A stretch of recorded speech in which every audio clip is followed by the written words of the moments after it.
하루를 시작하는 복된 저희 하늘의교회 되기를 간절히 주님의 이름으로 축원합니다.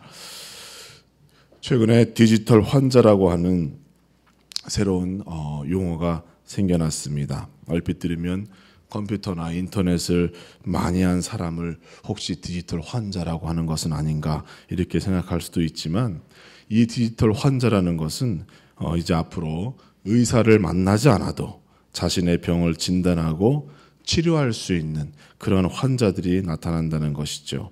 빠른 무선 통신의 기술은 전화나 인터넷뿐만이 아니라 사람의 생명을 살리는 그런 병원에서도 다양하게 사용되고 있다고 합니다. 예를 들어서 미국의 코벤티스라고 하는 회사는 약 15cm 정도의 작은 밴드를 개발했는데요. 이 밴드를 가슴에 이렇게 부착하고 생활을 하면 심장이나 신체에 이상한 징후가 생겼을 때 자동으로 인공위성으로 신호를 보내고, 이러한 신호는 담당 의사에게 전달된다고 합니다. 그래서 미래의 병원과 의사는 병을 고치는 것에서부터 이제는 병을 감시하고 또 병을 예방하는 일에 더 많은 시간을 투자하게 된다, 이렇게 전문가들은 얘기하는 것입니다. 또 당뇨병 환자들은 작은 마이크로칩을 몸속에 이식하면 자동으로 수시로 혈당을 체크하고 담당 의사에게 알려주는 그러한 기술이 개발되었고요. 또 몸 안에서 인슐린을 자동으로 조절하는 그런 아주 작은 기계도 개발되어서 실제로 사용되고 있다고 합니다. 그래서 이제 당뇨병은 병원에 가서 고치는 병이 아니라 집에서 일상생활에서 고칠 수 있는 병의 그러한 부류가 되었다, 이렇게 전문가들은 또한 얘기하고 있습니다. 세상은 이렇게 하루하루 다르게 발전되어져 가고 있습니다. 과학과 의학이 발달하여서 사람의 생명이 조금 더 많이 연장되어지고 더욱더 건강한 삶을 살아갈 수 있도록 시대가 바뀌어져 가고 있다는 것이지요.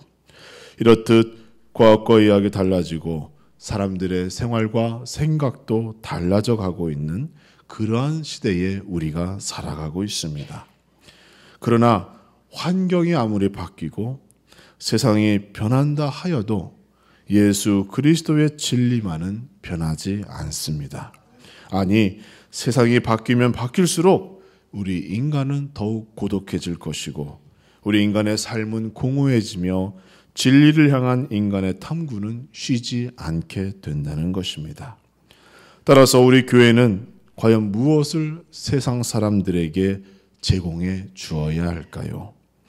그들에게 무엇을 보여주고 그들에게 무엇을 경험하여 진리 되시는 예수 그리스도를 증거할 수 있을까요? 아무리 과학이 발달한 시대라 할지라도 하나님의 신앙은 과거나 지금이나 그리고 앞으로도 그 본질은 변하지 않게 될 것입니다. 본문의 바울은 이러한 질문에 대하여 우리에게 답변을 해주고 있습니다. 바로 교회가 잃어버리지 말아야 할 것, 시대가 변하고 세상이 바뀌어야 한다 할지라도 우리가 세상에게 보여줘야 할 것, 그것은 바로 사랑이라고 우리에게 말하고 있는 것입니다. 사랑이야말로 영원한 진리이며 우리 기독교의 핵심임을 바울은 얘기하고 있습니다. 바울은 본문에서 왜 사랑을 오늘날 우리에게, 그리고 특별히 고린도 교회에게 가장 필요한 덕목이라고 말하고 있는 것일까요? 첫째로 바울은 모든 은사보다 가장 귀중한 것이 바로 사랑이기 때문에 우리에게 사랑을 권면해 주고 있습니다. 고린도 교회는 은사가 많이 나타난 교회입니다. 그만큼 하나님께서 교회를 사랑하시고 성도는 성령을 경험하니 그 열매로 다양한 은사가 나타나게 되었다는 것이지요. 고린도전서 12장 7절을 보면 이러한 은사를 바탕으로 서로 섬기고 서로를 유익하게 하며 그리고 이제는 사명을 감당하라고 바울은 얘기하였지만 실제로 고린도 교회는 그러지 못하였습니다. 자신의 은사를 자랑하고 내가 받은 은사와 직분이 더 중요하다고 주장하여 결과적으로 교회는 분열되게 되었다는 것이지요. 바울은 이러한 모습 앞에서 이제는 사랑을 강조하고 있는 것입니다. 사랑으로 분열될 교회가 하나가 되고 그리고 한 마음을 품을 수 있음을 바울은 얘기하고 있습니다. 뿐만 아니라 모든 은사에 있어 가장 중요한 것이 사랑이라고 말함으로써 우리가 받은 은사는 사랑이 없이는 아무 소용이 없고 가치와 아무 유익이 없다는 사실을 우리에게 말해주고 있습니다. 하나님이 나에게 직분을 주셨습니다. 놀라운 은사 또한 오늘날 우리에게 허락하셨습니다. 그리고 약속된 축복도 우리의 삶 가운데 주신 것입니다. 그런데 나에게 사랑이 없다면 과연 이런 것들이 과연 무슨 소용이 있겠습니까? 사랑이 있어야 은사도 가치가 있다고 바울은 얘기하고 있습니다. 따라서 오늘날 우리가 먼저 구해야 할 것은 신비하고 놀라운 그런 하나님의 은사보다 이제는 하나님을 사랑하고 이웃을 진심으로 사랑할 수 있는 기독교의 진리와 본질인 사랑을 구하고 회복해야 하는 것입니다. 사랑하는 성도 여러분, 4월 10일 새생명 전도 축제를 앞두고 우리가 구해야 할 것은 사랑의 정신입니다. 죽어가는 영혼들을 살리겠다고 하는 그 사랑의 마음을 회복할 때 비로소 전도도 되고 우리가 하나님께 기뻐하시는 영혼 살리는 일에 동참하게 될 것입니다. 더 큰 은사를 하나님께 구하기 전 먼저 사랑을 회복하시는 우리 하늘의교회 모든 성도가 되기를 간절히 주님의 이름으로 축원합니다. 두 번째로 바울은 믿음과 행위의 일체는 사랑으로 가능하다 이렇게 권면하고 있습니다. 성경은 우리에게 믿음과 행위가 하나가 되는 그러한 온전하고 합당한 삶을 말해주고 있습니다. 내가 하나님의 직분을 받았다는 것은 그만큼 나에게 믿음이 있다는 증거요 인정이 되는 것입니다. 그저 시간이 되었기 때문에 나에게 직분을 주신 것이 아니라는 것이지요. 나에게 그 직분을 감당할 수 있는 능력과 믿음이 있기 때문에 하나님께서 나에게 직분을 허락하신 것입니다. 따라서 우리는 내가 받은 그 믿음, 그 직분에 합당한 열매가, 합당한 행위가 있어야 한다는 것입니다. 기도하면 병이 낫는 줄 믿는 사람이 기도하거나 병자를 돌보지 않는다면 이는 잘못된 신앙이라는 것이지요. 즉 행위는 믿음과 함께 나타나야 하는 것이고 믿음과 행위는 함께 항상 성장해 나가야 한다고 성경은 우리에게 권면해 주고 있습니다. 그런데 인간의 행위에는 진실된 행위와 그리고 가식적인 행위가 있다는 것을 바울은 얘기합니다. 바울은 3절에서 사랑 없이 하는 행위는 아무 유익이 없다고 우리에게 얘기하고 있습니다.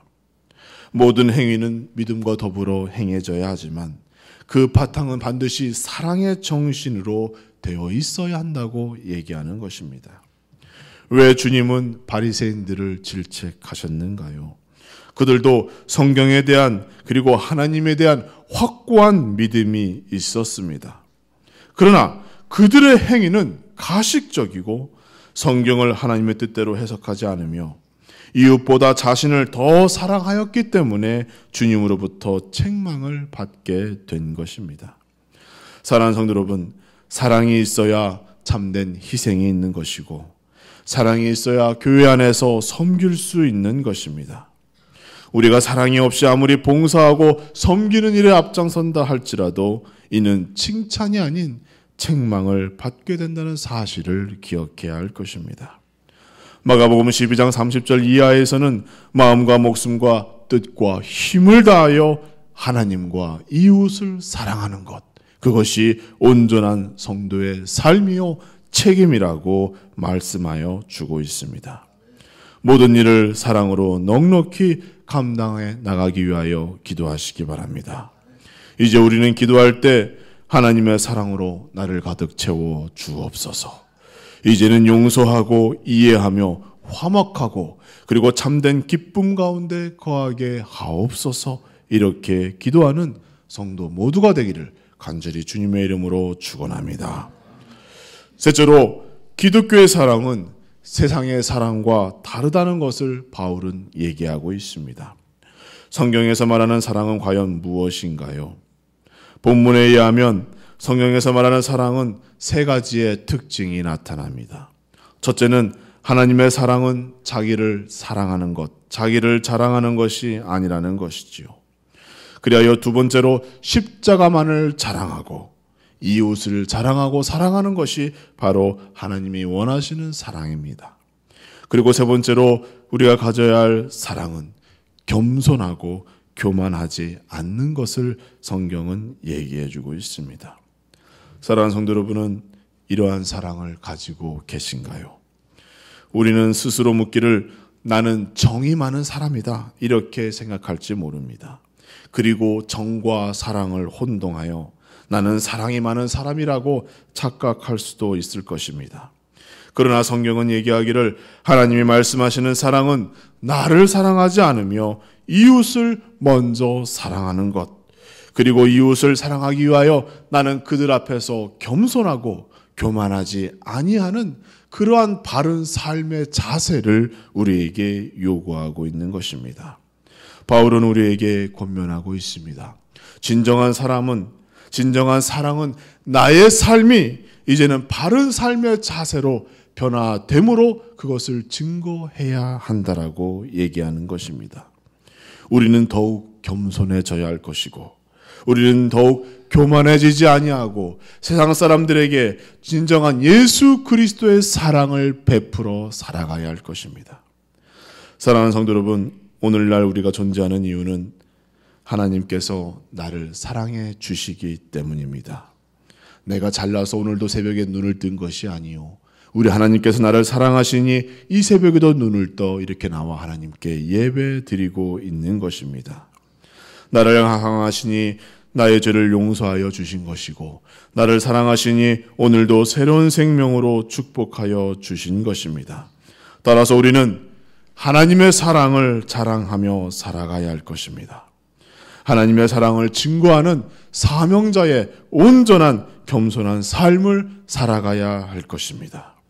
이제는 하나님과 십자가를 자랑하고 이제는 사람들 앞에서 정직하며 겸손하고 교만하지 아니한 변화된 삶의 모습으로 진정한 예수 그리스도의 사랑을 베풀고 그리고 그 사랑으로 말미암아 영혼을 구원시키는 일에 앞장서 나가시는 우리 하늘의 교회 모든 성도가 되기를 간절히 주님의 이름으로 축복하며 간구합니다. 아멘. 기도하겠습니다. 하나님 아버지, 우리에게 진정한 사랑이 무엇인지 알려주시고 우리가 어디까지 사랑해야 하는지 오늘날 아버지 이 시간 배웠습니다. 하나님 아버지, 우리가 자랑해야 할 것은 오직 하나님의 사랑이요 예수 그리스도의 십자가임을 아버지 이 시간 고백합니다. 주의 아버지, 이제 간구하오니 이제는 보다 정직하고 겸손하며 교만하지 아니하는 삶을 통하여 하나님의 사랑을 실제적으로 증거하게 하여 주시옵시고 그러한 변화된 삶을 통하여 하나님의 사랑을 증거하고 하나님의 사랑을 보일 때 많은 영혼들이 나의 모습을 통하여 예수 그리스도의 영광에 동참할 수 있도록 하나님 축복하여 주시옵소서. 주의 아버지 간절히 믿고 원합니다. 마음과 목숨과 뜻과 힘을 다하여 하나님과 이웃을 사랑하는 것, 그것이 바로 하나님이 원하시는 온전한 삶의 모습이라고 아버지 성경은 증거하고 있습니다. 주의 아버지, 우리가 아무리 많은 은사를 받았다 할지라도 사랑 없이는 아무 소용이 없음을 다시 한번 고백하게 하여 주시옵시고 우리에게 직분 주시고 은사 주신 이유는 바로 사랑을 실천하며 그 사랑의 정신으로 영혼과 생명을 구원하라고 하는 그 주님의 뜻이 있는 줄 믿사오니 이제는 아버지 사랑하는 마음으로 영혼을 살리고 생명을 살리는 일에 동참하고 이제는 변화된 모습으로 세상에 나의 신앙과 나의 믿음을 보일 수 있도록 하나님 축복하여 주시옵소서. 오직 예수 그리스도와 하나님의 사랑만을 증거할 수 있도록 도와주시옵시고 이제는 아버지 겸손하게 교만하지 아니하게 변화된 삶의 모습으로 세상으로 아버지 나아갈 수 있는 우리 모든 성도가 될 수 있도록 하나님 축복하여 주시옵소서. 아버지, 오늘도 하나님께 기도하였습니다. 아버지, 기도하며 하나님의 응답을 간절히 간구하오니 아버지, 오늘도 우리의 삶 가운데 하나님의 살아계심을 증거할 수 있도록 도와주시옵소서. 하나님께서 응답하여 주셨다고 하는 그 감사의 조건들, 증거들이 끊어지지 않도록 도와주시옵시고, 우리의 삶 가운데 겪는 모든 문제와 어려움 가운데